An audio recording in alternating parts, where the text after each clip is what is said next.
চলে আসলাম ইতালি থেকে একটা সুন্দর একটা ভিলেজ ভিডিও নিয়ে। হ্যালো এভরিওয়ান, আসসালামু আলাইকুম। আমি রিয়াদ আহমেদ। আশা করি সবাই ভালো আছেন ইতালি থেকে। তো আমার পিছনে জায়গাটা দেখে বুঝতে পারছেন আমি আজকে কোথায় আসছি। আসলে আমি একটা ইতালির একটা সুন্দর একটা গ্রামে আসছি। তো গ্রাম সাইডে। সো আমার ডানে দেখতে পাচ্ছেন ইতালির ভুট্টা ক্ষেত। তার বামে দেখতেছেন আপনার সবজি ক্ষেত। তো আসলে খুবই ভালো লাগতেছে। তো এখানে আসার পরে আমার নিজের গ্রামের কথা মনে পড়তেছে বাংলাদেশের। তো আমাদের গ্রামে যেভাবে আপনার ক্ষেত থাকে সবুজে ভরা, এভাবে ইটালি গ্রামগুলো সেম একই অবস্থা।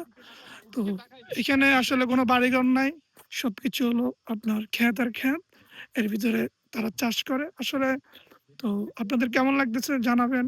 আসলে ইতালি গ্রামগুলো কেমন?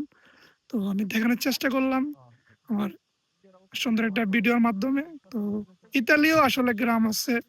তাদের গ্রামগুলো অনেক সুন্দর এবং দেখার মতো।